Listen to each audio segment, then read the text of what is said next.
Alright guys, welcome back to another podcast. This is episode number 26, Conscious Conversation with the lovely Craig Seaton. How you doing? I'm good. Yeah. How are you doing? Very good, yeah. So what were you saying about your tea? Oh yeah, just got these Japanese teacups. Love them. Don't know if you guys can see those, but yeah. Beautiful. Do they... Oh, you can just lightly feel the heat on the outside. They're pretty decent. Oof. Yeah. So what kind of tea are you drinking? This is cacao and turmeric. I thought it looks more like honey, doesn't it? Yeah, it does. It has kind of like a honey taste to it actually. But yeah, it's great. Really nice. So when I was in York, there's a tea, I think called Hebden Teas. And I'll always buy like loose leaf teas from there, bang it in the kettle, let it stew. And yeah, I love it. I always wanted a Japanese tea set as well. Right. Big love for the Japanese culture and the simplicity and the grace that they do things, how they turn everything into an art. Yeah, I just thought, I'll buy some on there, just a little gift. But the tea, fantastic, man. It looks quite nice as well. I'm not really a big tea fan because of obvious reasons. I've told you. I will not say it in the camera, but yeah. I just think, I've never really been a fan of hot drinks, and it's something that we mentioned before. I think it's because of I'm mainly Kappa, and I think Kappa, is it Kappa? Kappa. And you're the same as well, right? No, we're Pitta. Pitta. Sorry, not Kappa, Pitta, which is the fiery element. Yeah. Yeah, so I always felt like any hot drinks in the body, I don't like hot drinks. I think cold drinks are for me. And people say, why don't you just drink tea cold? But then that defeats the purpose of tea. Well, a lot of my tea I drink cold, man. Oh, really? Yeah, like when it's hot, can't touch it. Right. Abs, she's like, she can drink lava. Like, as soon as it's out of the kettle, she can drink. Yeah. I'm not like that. I have to let it, there's the right temperature for me with teas. Yeah. And like this, when it's hot, won't touch it, but you'll get to that medium to lower side and then you can enjoy it then. And I like that as well because it gives me time with the drink, rather than the mechanism that I put it in with is if I'm going to read or write something, I'll get the cacao or a tea or a coffee, whatever it is, have it set. Yeah. And I'll just start the reading and writing, knowing that the drink is kind of a part of the ritual because I can't tuck into it straight away. So it gives me the sense of what I'm about to do has got duration. It's quite long. So it just adds to it for me. I think it's like what you just said there, where some people just have a tolerance on their tongue. Like my lips and my tongue can't take any hot foods or anything that's too like temperature hot. And it's quite interesting. I found the whole process quite interesting. What were we talking about before the podcast? You were saying about your friend. Let's go a bit more into that. So your friend's having... Yeah, he's heart palpitating. In fact, he's the third guy that I know who's having these issues where he's getting heart palpitations. So might be a good topic to talk about here in case anybody else is going through the same sort of thing. Health is fantastic. Trained in the gym all the time, like not excessively. Healthy, got a wise head on his shoulders. Eats well. Was taking in too much caffeine, which he's dropped down, and he said it's helped a little bit. But yeah, just having heart palpitations. And so as I say, there's two other guys, so there's three of them in total. All trained, all healthy.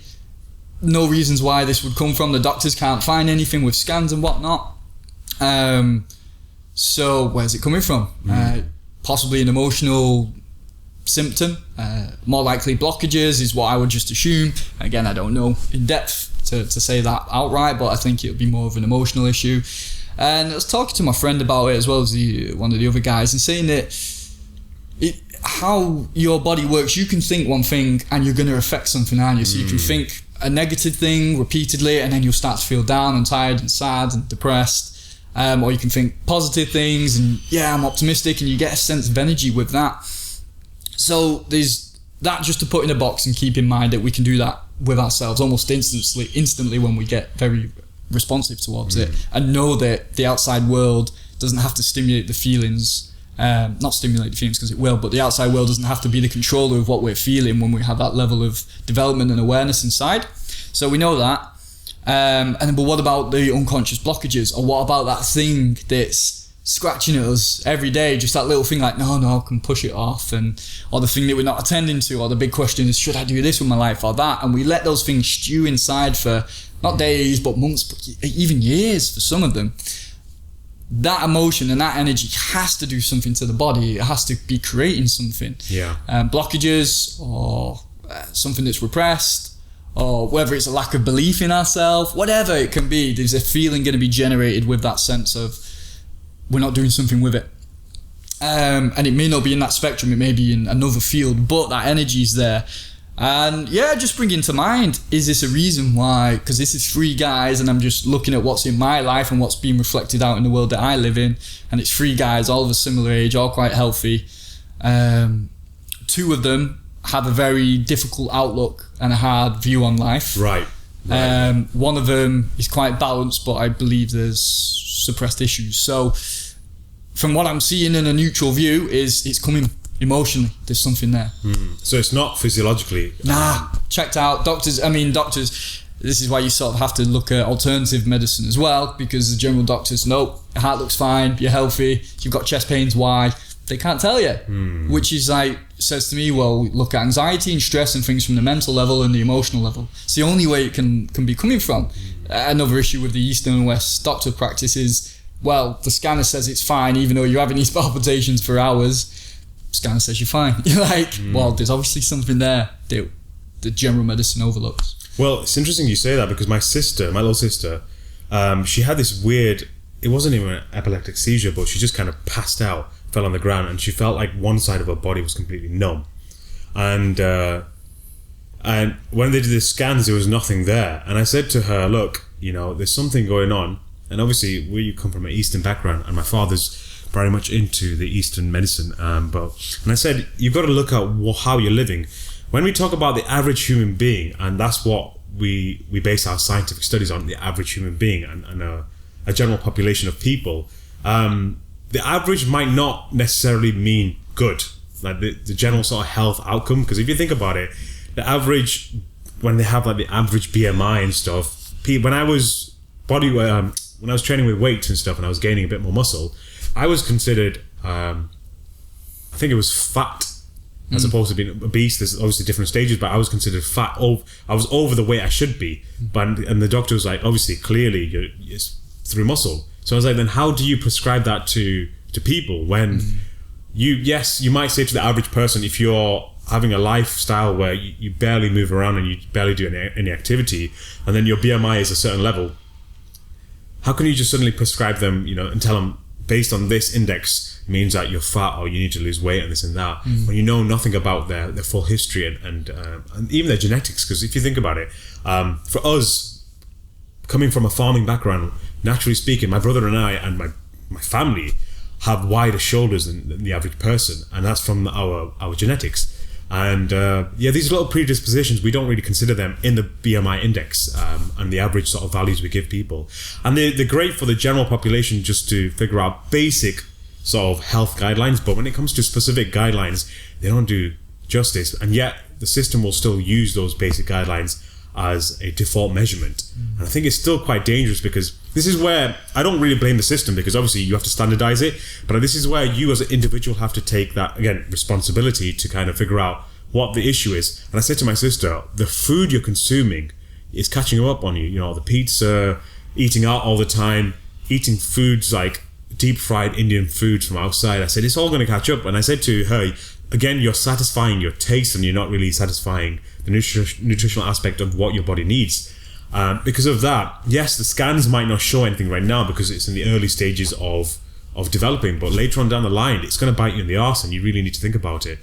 She's only just turned 25, so I said, yeah, you can get away with what you were doing when you were much younger, but now you're not young anymore. So these little things, so when you said about your 3 friends having those heart palpitations, it's a good sign that, if you don't address this issue right now, or if you don't look into it, it might turn out to be a lot worse in the future. Then it will show up, but then by then it'll be too late to kind of treat it, especially when it comes to these sort of conditions where heart issues and brain related issues, it's dangerous to kind of we know it's dangerous to do operations on them, and certain medication, the brain and the heart doesn't like particular medications, and it's definitely not something you want to get into when it comes to addressing it later on in life. So it's best to address it now, figure out what's causing the issue. So for your friends, like you said, it might be an emotional blockage or emotional issue that they've not addressed, or trauma from something in their childhood they've not come to terms with. With my sister, I said, it's definitely mostly related to your diet. So during her studies, she'll have these moments where she'll have these really horrible headaches from blacking out. So I used to have this as well when I was sleeping at, God knows, like 2 o'clock in the morning and then waking up at 7, 8 o'clock, or maybe even later, like 12 o'clock in the afternoon. That wasn't good for my body. And I remember experiencing these sort of blackouts where everything starts to become fuzzy. So your peripheral vision becomes fuzzy, and all you can see is your main focal vision. Your what's it called now? I forgot what it's called. But your main focal vision, the rest of it becomes fuzzy. And there's a condition and there's a word for it, but once you get that feeling or sensation in your eye, you start to have headaches straight after, like severe migraines right directly behind your eye. And I remember experiencing it, and it was horrible. But I only had it here and then, and I said it was related to sleep and stress from like exams and stuff. Hers, she had the same thing when she was in university, but now I think it's now progressively getting worse, and it's kind of manifesting itself into this thing where half of her brain just shuts off, and she was just on the floor, and she was just like, it was almost like an epileptic seizure, and but then it didn't show up in any of the scans or anything. So yeah, as quickly as it came, it disappeared just as quick as well. So it's something we really need to look into, and again, it's becoming more in tune with the body. Take things out of your diet, take your daily routine out as well, and do something that's not in that routine. So you wake up, you go to work, you go to bed, that's it. If you do that, maybe slow things down, maybe take a couple of days off work and try and figure out a different type of lifestyle. Try and change your lifestyle, try and change what you're consuming, and try it out and try and figure out through the process of elimination.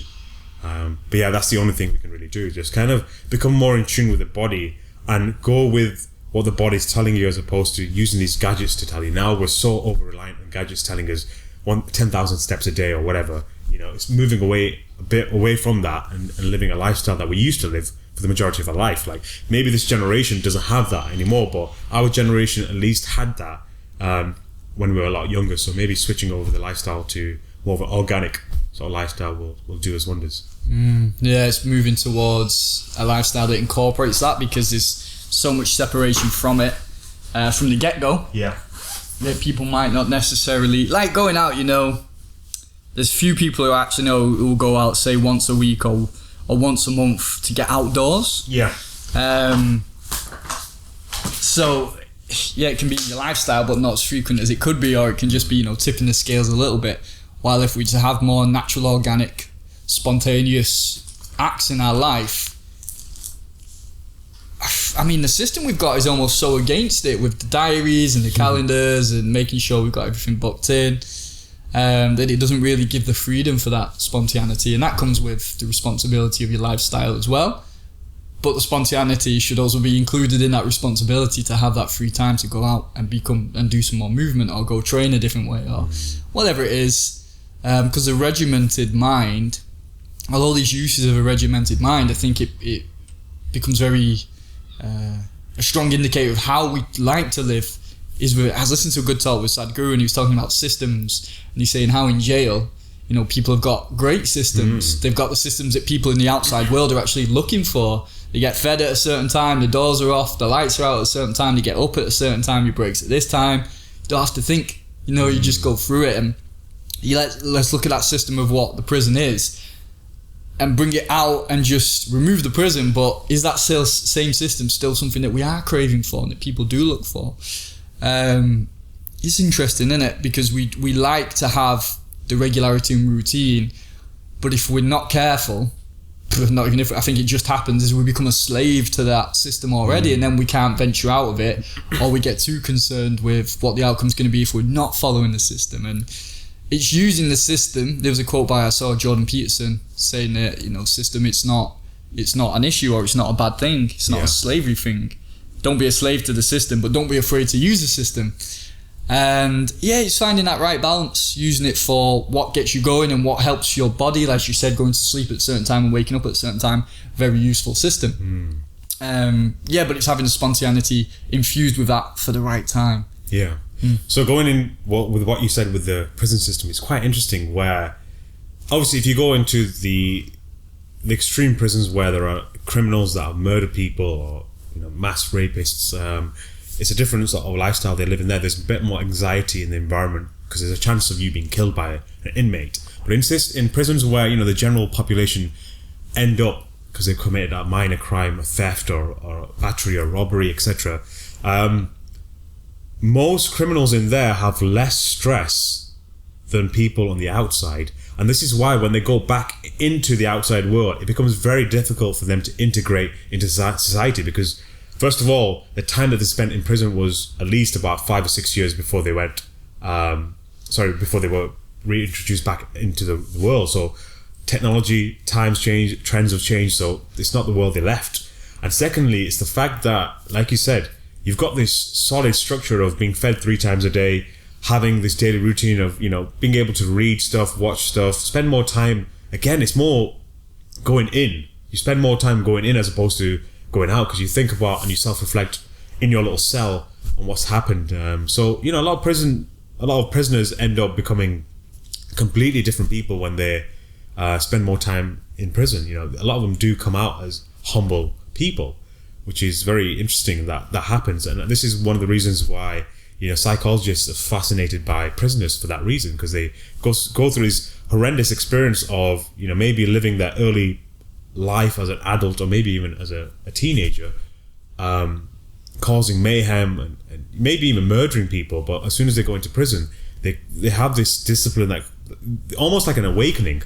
But the fact that they spend so much time on their own, sat in a cell, it becomes a very cathartic meditative process, and they walk away as completely different human beings, more sort of spiritual than most people that we see on the daily streets. So yeah, I found that quite interesting, how the system that we have in prison is better suited, it's weird to say, but it's better suited to the world we exist in right now, which is more time to yourself, having 3 meals a day, not having to worry about things being where you're going to get your money from, or how you're going to get food on the table, and worrying about a job that you really hate. All that's covered for you when you're in prison. So it's almost like a luxury if you think about it. The only thing that you have to worry about is you can't get out in nature, and maybe that is the one thing that they have, that we benefit from, the fact that we can go wherever we want and we get access to grass, being able to feel the earth, whereas they're surrounded by concrete walls, and the environment they play around in is a concrete environment as well. So yeah, maybe that is one of the only drawbacks that they have. But maybe, yeah, this is a great point where we can tie this in with the topic that we want to talk about, which is equality and responsibility in the workplace, which, and again, in a loose way, it ties in the prison system. You're in an environment, so if you look at the typical office job, you're in this wall, this four square wall, where you have to kind of keep your attention on this one task at hand, and that's it. That's the average office job. Maybe you have a slightly different job where if it's a creative job, even then you're stuck behind those 4 walls and you're made to do this thing until the task is done. So for most people, this is where most of the stress starts. And then this obviously leads to having these massive conflicts about equality and pay and stuff. So where do you want to start with the topic? I think just going into what you say now with the comparison of the system in a prison and the same system essentially in life, and another reason that we get into those systems that we don't have to think. Probably you think maybe from uneducated backgrounds or people who've not had a caring upbringing, that it's a way out in a sense that you don't have to think. Then it'll be taken care of. You don't have to, the issues with jails, obviously you don't have privacy, you don't get to choose the people you're spending time with, and you're stuck in the system itself, you can't get out of that. But for some, that can be better living quarters than being on the street or being raised where they've been brought up. And there's no thought required, you just get through. Maybe you have the fear of survival, but once that level's been established and you have a status or a name or people know you, whatever, maybe that subsides. You still be a product of what the environment is around you. It's not like it's all happy and lovely and they're wanting the best for each other. Yeah, no. The system that makes you no longer have to think, and where does that take us down the line? So that is installed in society for sure. People who, even managers, if you're a manager, make sure you say this, and get this box ticked. And okay, the manager delegates, do this and say it's from me and whatnot. And it's like, they're still trying to tick a box. You ever seen that there's an image of like like a telephone wire, and on one the bottom like perch bit you've got like 10 pigeons, then the next one up you've got like 7, and then 5, then 3, and then 1 at the top. And it's saying that's how the system works, and they're all just dropping bird droppings onto each other, and it's saying the higher up you are, the least droppings that you get, but there's always something falling down and trickling to somebody else. And so the wet farms. The what, sorry? The wet farms that this whole COVID system thing happened. It was because you put these animals in pens, and the animals that are living on top are shitting and defecating on the animals below. So bacteria is, becoming zoonotic and transferring between the animals. So a system like that, even in a human system, it might not be physical shit, but it's still shit in the sense that you are delegating tasks that you don't want to take. You wouldn't want to do yourself. You're putting it on other people, and yes, those tasks might be amazing. Like, you might decide that your company is quite big and you don't want to do the task of managing people anymore, so you pass that on to someone else, and those people pass on the laborious jobs onto the people below them, and as you keep going down, you feed down the chain. It gets finally to the point where you have the people right at the bottom who are maybe the cleaners who come in, who clean the toilets and stuff, and you feed that system of just, what is it? It's just classism, isn't it? And to a certain degree, that's how life works, and that's how nature works in itself as well. Because if you look at chimpanzees, they have a hierarchy system. All animals, have the alpha at the top, and then it filters down. But it's the way we deal with it. I think I'm listening to a Sadhguru conversation last night. He said something really amazing that made me think as well, and it's maybe something why we are where we are in life. He says the issue when it comes to life and these sort of systems is we've become so obsessed with goals. We are goal oriented. So, for example, if we set up a company and our first goal is to try and make 100,000, regardless of how we make that 100,000, we'll try and achieve that 100,000. So even if it means that maybe 9 months down the line, we hit the situation where we're in a crisis, we're in a global economic crisis, so we cut jobs, and then that way we save money, and then somehow we manage to get to that 100,000 mark. We haven't really thought about how it's got us there. We've just decided that that's our goal, and we're going to take every means possible to get to that goal. So he says life doesn't work on that way. Life should work in an organic way, which is the process oriented. So we should be obsessed with the process of doing the job in hand, and not being so focused on the goal oriented mentality. He said that he went to this he did it in India. He invited all of the top CEOs of the top 100 companies in India to come to this meeting or this sort of event or workshop, and they all arrived, and one of the top questions that they kept asking Sadhguru was, how is it that your Isha Foundation and all the foundations that you've established are better, well managed, and the systems and the results that you yield are so much better than any of our systems, and we pay our guys like hundreds of thousands or maybe millions of pounds a year, and yet you have a better system and you don't pay your people anything. They're all volunteers. And he goes, it's because what I've done there in that environment is make people become obsessed with the process, not obsessed with the goal. So you set like we said, you set end goal. Once you move away from the goal and you start enjoying the process, then people automatically know their place in that environment and what they need to do, and they're not so caught up of trying to achieve that goal regardless of the cost of what it is to achieve that goal.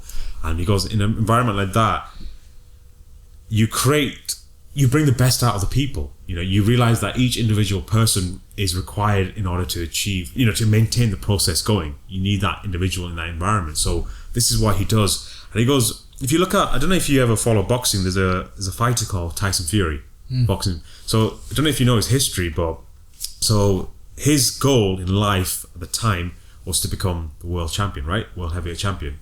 And his goal, the top fighter at the time was Vladimir Klitschko. And there were a couple of interviews I remember listening. I think it was the Joe Rogan podcast where he really opened up. And he said there were a couple of interviews that he had with prominent sort of pundits and the media. And they kept asking him this one question. Once you've got to Klitschko and you've beaten Klitschko, because he, at that point, obviously Tyson Fury is undefeated. He goes, he's got through all the top fighters. Klitschko was the one he wanted to beat at the time. And people were asking him, once you beat Klitschko, what's next for you? And he was like, well, I haven't really thought about that. And I have no desire to think about that until I've got to that stage. That's my only goal, to beat Klitschko. So when he did beat Klitschko, he hit an all-time low. After that, he went into depression. He gained like 100 pounds within a very short period of time. Drinking, doing drugs, eating crap. Did he speeding as well? He killed himself. Yeah, so this is that climax to that depression. he was just like, you know what, I have no goals now in life. I'm miserable. I've achieved that one goal that I set out to do. I've worked my entire life to being the best in the world and being the top guy. He's got to that goal, but he doesn't know what's beyond that now. So now he has no reason to live. So in his Ferrari, he just decided, you know what, screw this shit. I'm miserable. My family life is terrible. My relationship with my wife and my kids is terrible. I have no reason to live. So he just drove his Ferrari down this bridge, and his goal was to kill himself, run beyond the bridge and just kill himself, run himself off the bridge. And then he said he had this really weird, very sort of enlightening experience where he felt like God was talking to him, as Jesus Christ was talking to him and telling him, look, what the hell are you doing? You've got everything here. Your life now doesn't end here, it starts here. This is the starting point where you now go to the next level. So your lifestyle before this was focused on trying to be the best, accumulating as much wealth as possible. Now your next level up is trying to not just maintain being the best in the world, but also sharing this knowledge out and helping people with mental health out, with depression, and to try and stop people from committing suicide. And once he had this higher purpose, he came back and he became a better fighter than he ever was. He's been the leanest he's ever been since the days of when he was boxing in his youth. So he's the leanest he's ever been. He's the best mentally he's ever been. He doesn't drink, so his mental state is better than what he was before. And now he's doing stuff to help younger boxers out. Going out there, opening up these schools, talking to people about boxing and what it is to manage the fame, the wealth, the glory, and just the general sort of fame, the celebrity lifestyle that comes with being a top level athlete. And yeah, he realized that it was because he was so goal oriented. The fact that the only thing that his life revolved around was getting this one goal. Once he got that goal, he didn't see anything beyond. So going back to Sadhguru, he says that if your life is goal oriented, you're either going to become depressed once you achieve that goal because you don't know what's next, or you'll move on to the next goal. So all you're doing is you're continuously chasing, or you'll fall short and that will make you depressed. So there's no winning situation in that. You're just going to become miserable. So the way to do this is to fall in love with the process. So the one thing that Tyson Fury had is he loved fighting. He loved boxing. That was in his blood. He's a gypsy. It's in his blood. So to just do it purely for the love of the game, or the love of being in that environment. And that's why his fights now are just, you look at him and he's just so relaxed. He just takes his time now because he understands that I'm here where I want to be. I enjoy what I'm doing. And at the same time, even if I win or lose, that's not the point. The point is I'm enjoying what I'm doing. Plus I can help other people out. So I think that's what, I've given you a very extreme situation, but this is something that I've gone through with my training. Something that you went through where you were doing the typical bodybuilding stuff and now you switched over to a lifestyle of bodyweight training and mental stuff as well. It's because you've done your goal oriented lifestyle, you've achieved your goals, and now you're switching over to something that's a bit more process oriented. So yeah, great. I think to get into the ability of loving the process, it does take a big switch. It's realization that those goals, and they can be useful and fun to play with, and I think that's how they should be used, as direction, as a point, that's where I'm heading, but not making that thing what it's actually about. And it ties into the bigger scope of how we see life. Like if that was the point of the goal, to finish and to complete, it would be about being alive and then dying as quick as you can.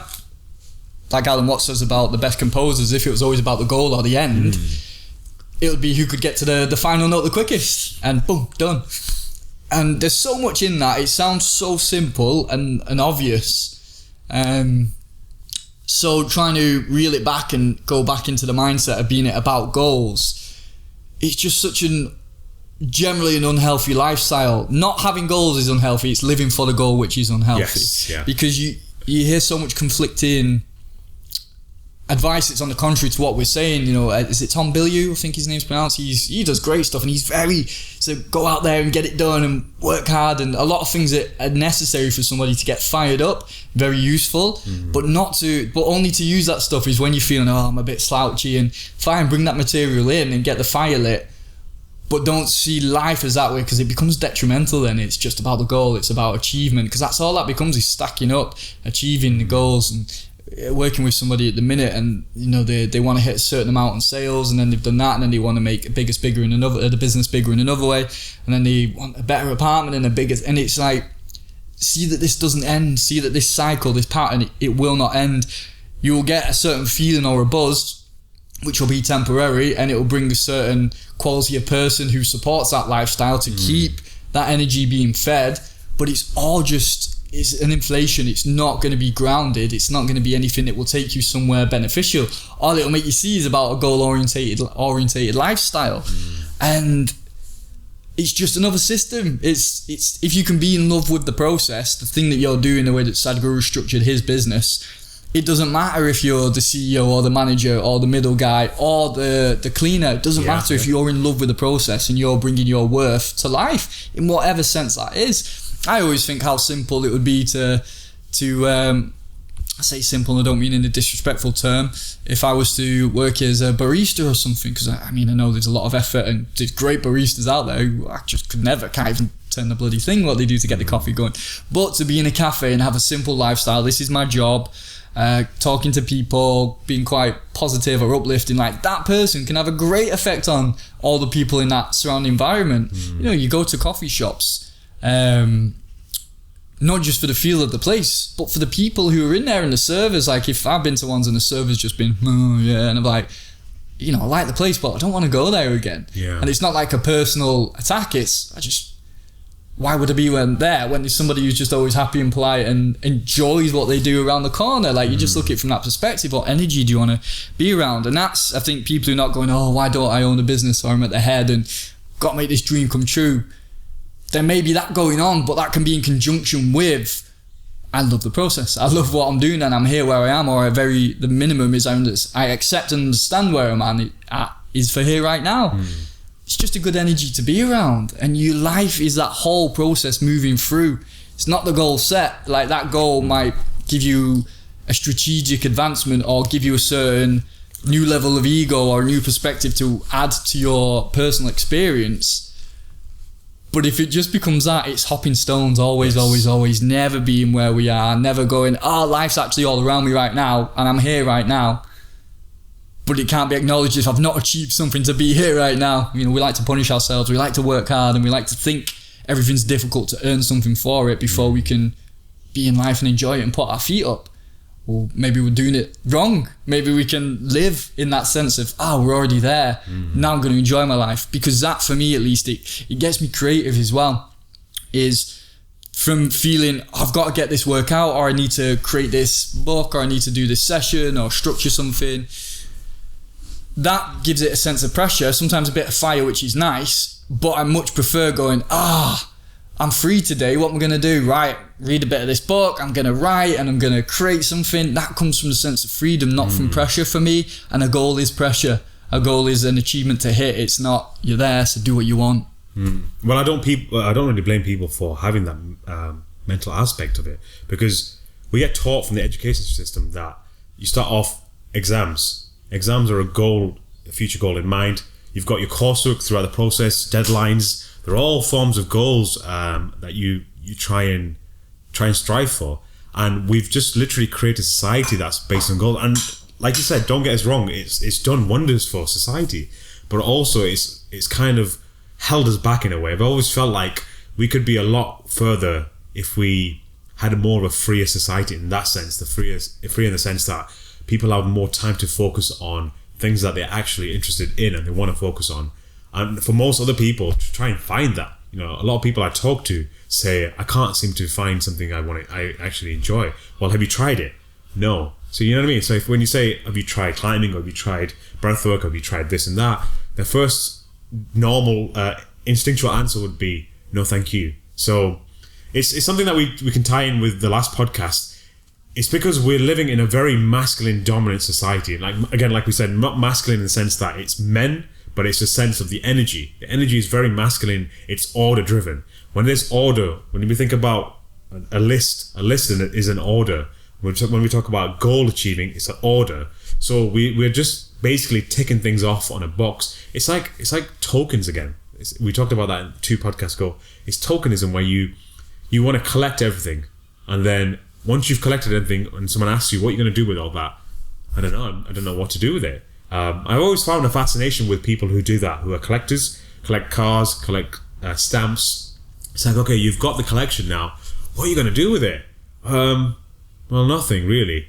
So I've always found it really deeply interesting. And like I said, it ties in with that idea that we just want to put everything in order. And we want our life to be in order. And through order, it creates a linear process, a linear path. And we know that life is anything but linear. You know, anything can happen to you tomorrow. Anything can happen to a loved one. And it just throws you off your linear path. So we have to really think about these things. And also tying this in with what we want to go into the workplace. A large portion of the issues that we're suffering, not just in the workplace, but in the world, is because we have a very limited sense of self, what we deem as ourself. So when women say at the workplace that, women that are supporting this idea of equality of outcome say is that, you know, we're oppressed, this is happening because we're women, and, you know, we get treated like this. Sadhguru says it's because we have a very limited sense of self, who you are as a person. Well, the first thing you see yourself is your exterior, which is you're a white male, you know, you're British, you are northern, you're from Manchester, this kind of thing. The more you go deeper into it, the more you limit yourself. So it's actually funny, it's something that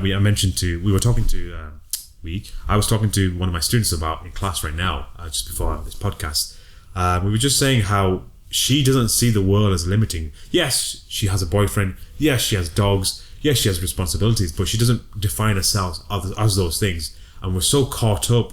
And most of the issues we have in today's world is because it stems from that idea that we are this one self, which is, you know, all those identities that you put in yourself. You're a vegan, you're for equality, you're this and that. You've limited yourself, as opposed to looking at the world as this expansive form of like a collective, you know, a ball of thoughts and a ball of ideas and stuff, instead of just limiting yourself to just one path and one way and one way of doing things. So this goes into the workplace, where now we've decided that, okay, you're now my superior because you're my manager. Yes, you are, because you're delegating tasks to people, but it doesn't mean you're a superior in the sense that you're better than me. It means that you have a high position because you have high responsibilities, and I've got to respect your position for that. I don't have those responsibilities as someone who works on the ground, but at the same time, because I don't have those responsibilities,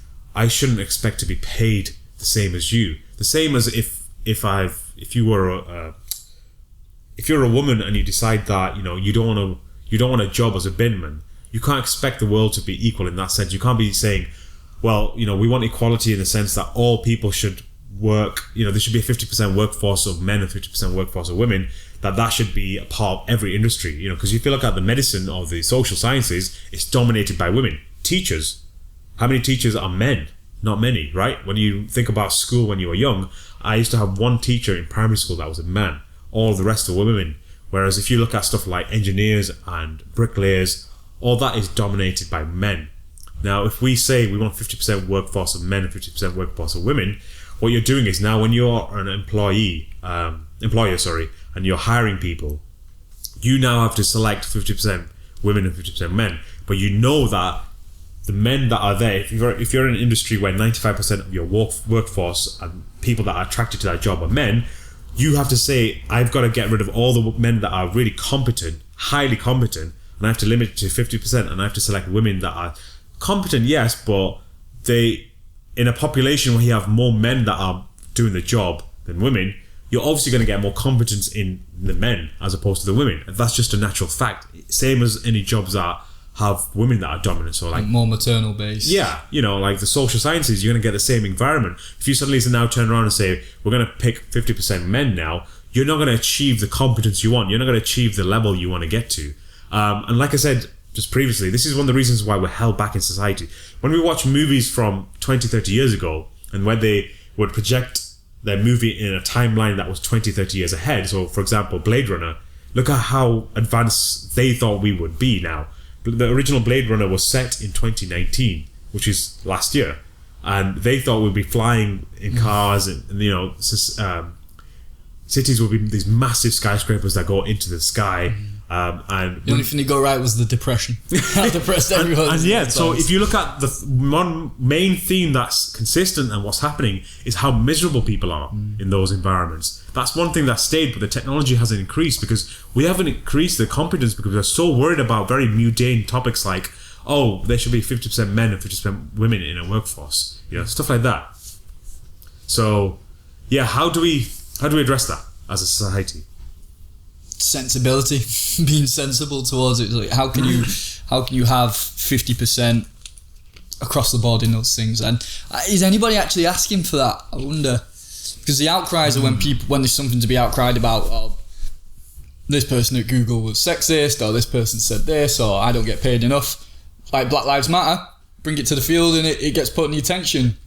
So how much needs to be affected just within that field or with that particular issue? Or how much is it across the board that, you know, that equality has to be seen everywhere? Because those examples you use are great. The example of a bricklayer or example of maybe primary school nurseries are more female dominant. Yeah. And seeing like it just, if the guys are good at that and they're happy to do it and the women aren't, and the women are good at that and they're happy to do it and the guys aren't, it just makes sense, doesn't it? So I think that neatly just sums up that idea of equality across the board in all things is ridiculous. Like it's not realistic at all.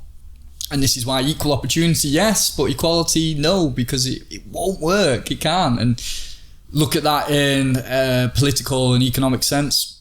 Why isn't communism? You know, why has it never took off, or why has it always been seen as a disease and something to be cast out? Not that the whole thing should be, because there's probably a utopian idea where it can flourish and work, but for that to flourish and work, you need an individual mindset that will play its part in that. Yes. And the roles that it's given people won't. They'll rebel. The education we have, there's still self-centered thinking of that I'm going to take more just because that person, because I can, you know, when something's free and people want more of it rather than, I've had mine and leave it be.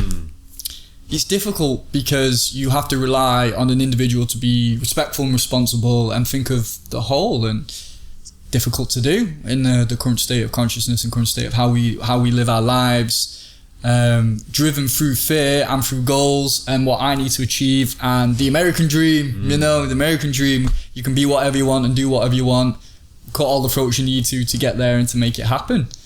It's just not a healthy way to live, and we are taught that way. The education system teaches us to think that way, that the world's always out to get us and you've got to make it work for yourself, which really does eradicate the enjoyment of the process, or to be alive and involved in the process. But when it's goal orientated, you do get to narrow the vision, and you get to be like, no, I can push things out to the side, or I don't have to have the responsibility of thinking, should I do my recycling or whatnot because everybody else isn't, and you know, things like that. The whole process is make it all flower, make it bloom, make it positive and as beneficial for everybody, that will naturally remove you out of the small self and into the bigger self, because it's all affected. And you know, that I think that awareness comes with time, and it becomes with as you mature, or if you've been into spiritual teachings earlier and you recognize it from that earlier perspective, then great. That what we're doing isn't just about ourselves, and if we want one goal, to make it a goal that benefits everybody. Yes, but it has to be ticked off. I think, as we said earlier, those certain levels of achievements for an individual probably need to be exhausted first, unless they have that, what am I doing, you know, at an earlier point. Yeah, I think you can't have a world where equality exists and individuality exists. You have to either have one or the other. If you believe that you and I are not the same and we're individuals and we have our own views and values, etc., all this kind of stuff, then you can't believe in a world with equality, because equality basically means that everything is allocated in a way. You know, if we're going to go with the allocation thing where 50% of the workforce is men and 50% is women, then it also means that you should do the same thing with everything else. So when you choose your partner, you shouldn't choose your partner. We should get a random choice from, you know, get a randomizer. Get a randomizer from Google and let them randomly choose a person for you, regardless of their distance or whatever. It's just a random choice. If you're actually going to go with that world and you're going to respond to a world where it's more about, you know, equality and everyone has to be at the equal level, then that's the only way it exists. This is why, like you said, socialism and communism failed. They failed because it's built on the premise that everyone has to be equal. And the idea on paper looks good. Like I used to read, I remember when my friend and I used to have these debates back in university, I was always more left-leaning and he was always more right-leaning. And I always said, look, if we had the perfect world, there wouldn't be these issues. But he would always say, this is what the issue with your mentality is. You think this perfect world exists, and you have so much hope in people that you think you're able to achieve this world. But what you fail to see is the greed in people. When you have an environment where everyone is on the same plane, you'll always have one person. All it takes is one person to say, actually, you know what? I can benefit from this. I can get control of this. And this is what's happened in the past. Putin, you've got communist China, all this kind of stuff. It's come about because you've had an establishment, like they have the government who said, we're going to take power and we're going to rationalize everything and say, this is how it should be, and everyone has to pay us. So you get one central power that says, we're going to abuse the system, and then the whole system fails. Now, you have a lot of individuals who will say, well, that's because in the past they've implemented it in the wrong way. Well, how would you implement it? Well, I would create a society where we get rid of money. Okay, so then what is the resource of exchange? Well, there aren't a resource of exchange. There's this theory of resource-based economy where, we allocate things and then you return them when you don't need them. So, for example, if you want to play your Switch, you play it for however long you want, and then when you don't need it, you return it. But then you're building that on the premise that everyone you have to have a system where all of the tasks that we do, like laborious tasks, are taken care of. We don't have that system yet. We don't have machines that are doing that for us. So if we live in a world where all of the machines are taking care of all of the tasks that we're doing, even basic tasks like wiping your ass, if you've got a machine that does that for you, then fair enough, you've got a place or a ground where you can build that kind of society. But then in that society, you have to strip away capitalism, because then a doctor's not going to say, because then you're stripping away professions. Because a doctor's not going to say, I'm just going to get rid of my job and switch over to this resource-based economy where we're allocating things, but I'm going to still be a doctor and work or just give my time. Let's take the work away from that. The word work away from that title and say allocate a time, 20 hours of my time to this practice of helping people out when I don't need to, and I can just do what that person who's a bricklayer could just sit at home and not do anymore because you've got a machine that's already doing that for him. These kind of things we have to really think about, because on paper it looks good. And it's something I was listening to Jordan Peterson talk about with the whole global warming pandemic. It is almost a pandemic because people are always complaining about it on the side of anything else. So when it comes to politics of, trying to solve certain economic problems, someone always comes up and says, what about the global environment issue? And again, it was funny because I think it was Cambridge University or Oxford University. They had like a university union, and he was the guest speaker. And he always gets these questions where someone comes out and says, well, what about the environment? And he said, well, solving the environment is not a very simple thing. It's very complex. It's not as simple as just saying, well, let's just make all the cars green. Let's make them all electric. Well, do you know how those batteries are made? Well, no, I don't know how these batteries are made. Well, that's what the problem is. Those batteries are made from using raw materials, extracting, from the mines. What is it? What's mine? It's not lithium. Lithium. Yeah, extracting lithium comes from mines. That in itself is a raw material. You're having to go through this procedure, and then to actually manufacture the battery, you're having to do this, laborious thing. So, regardless of what you think is green for the environment, like solar panels are terrible for the environment. The manufacturing of solar panels is terrible for the environment. But you're thinking about the end product all times. Oh, well, the end product is, we create a greener environment. But what about getting to that stage? That's not green itself. So all these little things we have to really think about. And the one thing that we should be focusing on, as opposed to just say, let's focus on global warming, let's focus on recycling, let's focus on this and that, is bringing people out of poverty. That's one thing we can do by bringing people out of poverty and increasing their daily sort of welfare and their well-being.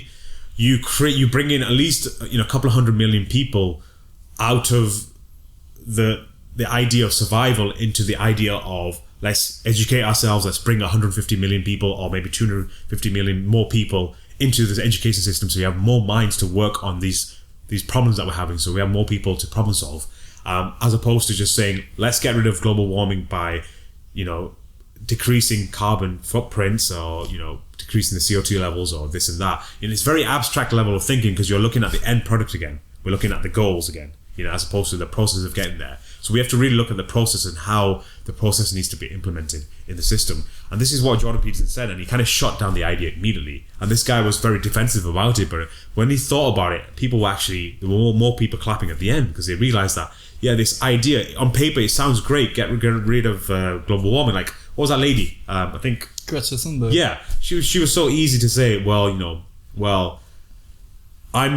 want to live in a world, and I don't want my kids to live in this world where there aren't any trees and this and that. And it's so easy to say that where we are right now because she lives in a very privileged first world country. If you want to use that word privileged, she lives in a first world country where she can have those thoughts. What happens when you're in the middle of Africa, you're barely making $1 a day, you're barely able to feed your kids and your family, and survival is your main priority. You don't have time to think about saving the environment. It's not an option for you. Survival is your main priority and your main option. You don't have time to sit there and think, actually, how can I make organic fruit and vegetables? You don't have the opportunity to do that. So how can you say that and think like this for the rest of the world when the rest of the world is living like that? Yes, when we elevate those people and bring them to a level where their standard of living is great and it's pretty much on par with maybe even our working class in this country. Our working class is better than what these third world countries are going through in their upper classes. The upper classes are also living on scraps as well. So it's something that we have to really think about before we start saying, well, this is what the issue is. And then it always comes back to that equality problem. Well, we're oppressed and these people are not oppressed. Let's bring it back to level. That's not the way to do it. So yeah. Yeah, working with income of people's ideas and where you're brought up, just the national lottery that we have on where we're born and what it can afford us it's interesting because you want to think of how you raise everything up. In that instance, you're saying is working with poverty, and what a great way to do it, work with the lowest areas. It kind of has to come from the people within the environment, I think, and the people who have the ability to help, or somebody who's willing to take up the fight, like Martin Luther King, somebody who's had enough of what they're going to do and finds a very all-inclusive approach of making the issue brought to the public domain and to the right people who can instigate change. And it's these elements always need to be brought up for us to have that big picture of see how to tackle something. Poverty and hunger, they're just so bizarre because they don't need to exist. It will teach us so much about the state of the world, or the minds at least that run it, and the choices, and also actually our responsibility and what we do with the things that we buy, because that's how we speak with our money. But yeah, like those issues don't need to be there. So what would happen if they got sorted? Like, just in the sense of the Western view, we have enough money, we'll pay the bills, have some food, eat out, or pay for your house, or raise a family, whatever you want to do. It makes sense that we're working to afford freedom, that we get the money so we can be freer. Also, what do you want with your goals? Do you want the house so you can have even more freedom from that? Do you want to be able to retire early, etc., etc.? Yeah. But what do you do with that freedom? Like, what constitutes your life? And something that we spoke on earlier, that people don't give themselves, or don't create, therefore don't allow enough freedom in their life to actually question, what can I do with my free time? Or who am I? Or what do I want to be? Or what do I want to do for the earth? Do I want to tackle these bigger, deeper problems? Carbon emissions, or the global warming, or how systems are ran. That's got to come from a movement inside, hasn't it? And then, as you're saying with the carbon emissions, we can look at those, the branches of the tree, and keep going, oh, actually, it's not that one. We need to go further in and keep tackling bit by bit. But to decide that you want freedom to figure out your life. Again, you said earlier that there's people who, they don't know what it is, and one, they don't try the things, but I think a big issue is we don't give ourselves the freedom to sit down and go, what do I want for my life? Because we're too busy being goal orientated on getting enough money or going out for this thing or doing that thing, and not just sitting and going, what is it to be alive? Like, what is all this energy that I'm created from? What is it that I can see the world around me operate and the stars come out at night and see the sun and all this madness that occurs? Like, it just, even just thinking about it, just makes something go, what the hell is going on with my life? And we give that away to these systems of thought, because these systems are not just, whether it's the prison system or communist system, capitalist system, whatever, they are within us and they create a thought structure. So when it's goal orientated or a system way of thinking, we're a part of something, whether we want to be or not, or whether we're aware of it or not, which so many of us aren't aware that we're in a system. When we think within a system,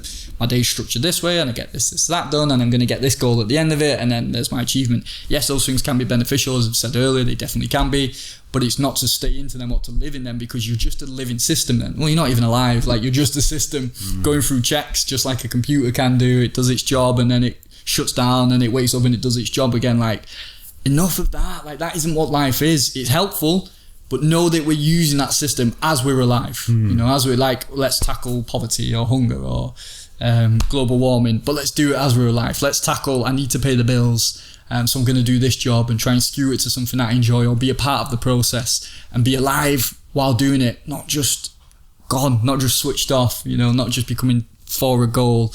Because it's so tantalizing, I think. It's like the temptation, isn't it? What do you get when you goal? Well, I've achieved more. Maybe I'm more of a person now, or maybe I can die happy because I've done X, Y, and Z. But it's just so layered. It's so tricky and so false, because that's not what life is. It can be a great, wonderful experience and a part of life, but you can't be defined by those goals, where that's really what we do. We define life by the goals and by the thinking system that we have. And it's just a mirage. So how do we move away from that system? So obviously, a few of us have kind of implemented lives where we've now distanced ourselves from that system. In a way, we're still part of the system. I mean, it's fine to be completely part of the system, but it just basically not being your main focal point. So how do we teach the mass how to not even move away from the system, but to try and experience a life beyond that system, to know that there's another way. You don't have to go the typical way, you know, of just grind, and then just grinding yourself down to the ground. Because I think Sadhguru once said that, you know, it's just the one thing that's going to happen is you're going to grind yourself to the grave, and that's it.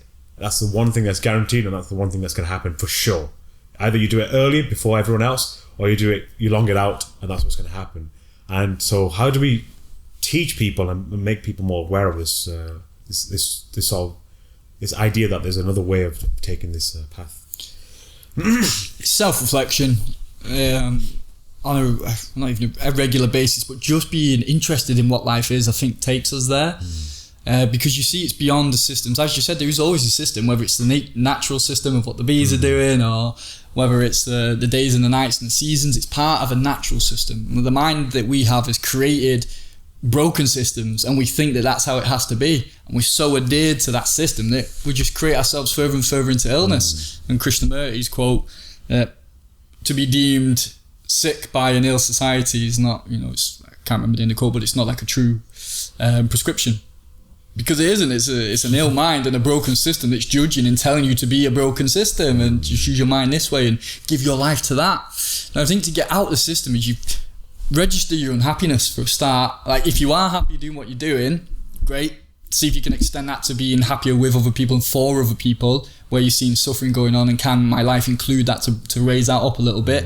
And that way, at least you're doing your part in an external environment too, not just for yourself, but to see how are you feeling day to day, and why are those feelings there, and also your thoughts. How do you think? Just for me, I'd ask, how is it that I can think? Like, just the madness of having a mind that can think is such an incredible gift. What am I going to apply that to? To sat down and doing nothing and just paying the bills without awareness of what I'm doing it for, to give myself freedom, to use the mind, or to be a part of life and to look around and see that journey from birth to death is just what you do with it, you know? And trying to do it in the most caring way, in the most giving way, in the most fulfilling way for everything around, or just to observe in a fulfilling way, just to look at that plant or to look outside and see that it's life. It's just all of its life. And maybe that sort of sentiment doesn't move people, but it's finding something that moves you and putting it under the microscope more, under the magnifying glass, and to see what moves you about it. Because the system and the paying the bills and doing the thing without the energy of what you're creating it for, or generating the energy to do more of what life is just so pointless. Like, I do like Krishnamurti said, he's never done a day's work in his life in the sense of to get money. He's like, I would never, ever. And he's so like, no, I would not give my life to that. And I admire that. He's brought up and raised in a different system where he didn't have to as well, which was fortunate for that. But to know that you're in that system and you're using it as for what it's for, not to become a slave to it, not to become unconscious that you're in part of the system and you're paying the bills just because it's getting us somewhere. And for me, that somewhere is to have the level of freedom as frequently as possible, which comes through sense of mind and sense of self-knowledge and self-understanding and knowledge of life. Because the mind is like those Russian dolls. You know, when all the systems of the mind are, when you come out of one, you're in another, and then you come out of another and you're in another, the box just keeps getting bigger and bigger till you can have free thought and you can stack so many different perspectives and see so many other views that you're not inclusive or exclusive of. You keep letting go and growing and growing. And let's start with, what system are we in right now? What system is this person who's listening? What do you pay your money to? What do you do with your free time? How do you generally feel daily? What do you want for the world? And are you doing anything for the world in that regards or not? Or is it kept inside selfishly or unconsciously because we don't think we can do anything with it, or that we shouldn't, or whatever? You're a part of life. Do something with that. Do something for life. Even if that is coming in, cleaning the toilets with a smile on your face and imbuing a nice positive energy, because you understand that that part of your role in society and in the system generates cleanliness for people, and you have a simple life because of it. It's a win-win in that sense. Not, I've got to do this job, but I need to make the money to get that holiday and to feel like that, and like, that'll pass. It's the mindset that digs into that further and further into your mind and into your being, that's the only way to be. And it's insidious and it's just nasty and eats away at you over time. Like, free your sense of self, free your sense of mind, look around at what life is, look at what we have now, and look at what you want for it. Just start there. Yeah. How can it not upheaval your life? You know, if you know what you want life to be, but you're not doing anything about that.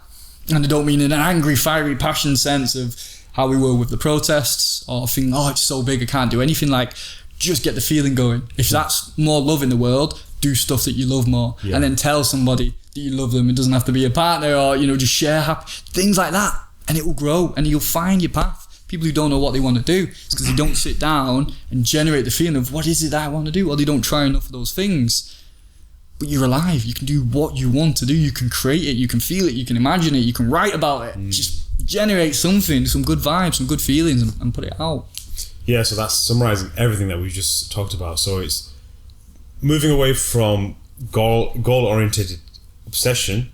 And obviously, like we said, goal orientation, like, setting goals are fine, but moving away from the obsession of setting goals, and then going into not identifying yourself in the most smallest possible way. You know, look at yourself greater than just the person, the weak sort of white, I don't know, straight male, or whatever you identify yourself as, or female or black or whatever. Moving away from that. Thirdly, moving away from this idea that you're a victim, so moving away from equality and always trying to think that everything needs to be equal because you're part of the victimhoodness, is that the word? The victimhood, and taking the responsibility to say, how do I want to see my life going, or where do I want to take my life in terms of what do I want to do, or what am I going to find that's going to make me happy? You know, these kind of things, these kind of questions. Times like this, it's the most unique time, and I said it to a friend of mine the other day. I said, this whole lockdown period that we had, it's a forced form of, you know, it's like when you were young and your mum scolded you and you were grounded. It's a forced form of self-reflection to think about what you've done, not just like what we've done to the planet, but what you've done in terms of what we've done up to that moment in time, in terms of your career path, your hobbies, your friends, your everything that you've done up to that moment in time. To sit there, to think about it and think, okay, what do I want to change, or what do I want to add to it. So these little things that we kind of take for granted, and a lot of motivational people talk about this kind of stuff, and say, this is what you should be doing. But again, it comes from a point of view of chasing. A lot of this motivational stuff, the reason why people get into motivational stuff is they're chasing something. You're chasing a particular body, you're chasing a particular sense of success or wealth, etc. And it's moving away from chasing. Get the chase out of the way and do the actual process of running without attachment towards a chase. A lot of people through the lockdown were running. A lot of people got into running, and it was purely for the fact that they were running and nothing else. Not that something was chasing, not that they were chasing a goal, anything like that. It's just purely for the art of running. And if you're doing it purely for the art of whatever you're doing, then you can't really go wrong. Yes, you're gonna fall off a couple of times. I keep bringing back climbing because that's one of my things I'm doing at the moment. But yeah, you're gonna fall off the wall and you're gonna hurt yourself. But are you gonna just stop doing it because it's hurt you once? Because that process, it comes along with a package. The package that you take this journey, you learn through the process of falling off and then going back onto it again.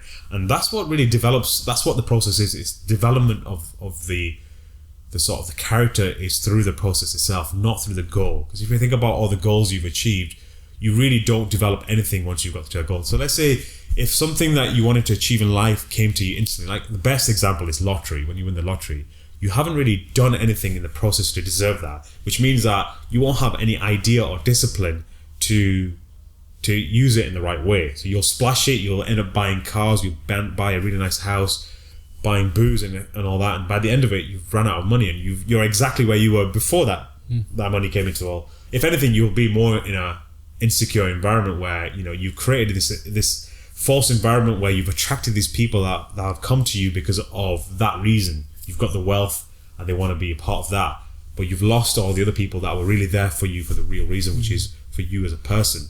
So really think about that aspect. How do I create this environment where I'm in love with the process and not in love with the goals setting aspect? And it's very interesting because it goes against everything that's happening in life today, because it's all about that, isn't it? And even people that are there for the right reason, they initially start off with the right reason. I want to create this company, for example, where you are right now. I want to create this movement where I'm teaching people breathwork and bringing people out of their miseries. But then eventually you start realizing that actually I'm getting a couple of clients that are paying me quite a lot of money, and then you get caught up with that, and then again it switches. But so you have to be conscious of that and be big enough as an individual to say, am I getting caught up with that aspect of it now, the material aspect, which is the wealth, the fame, etc.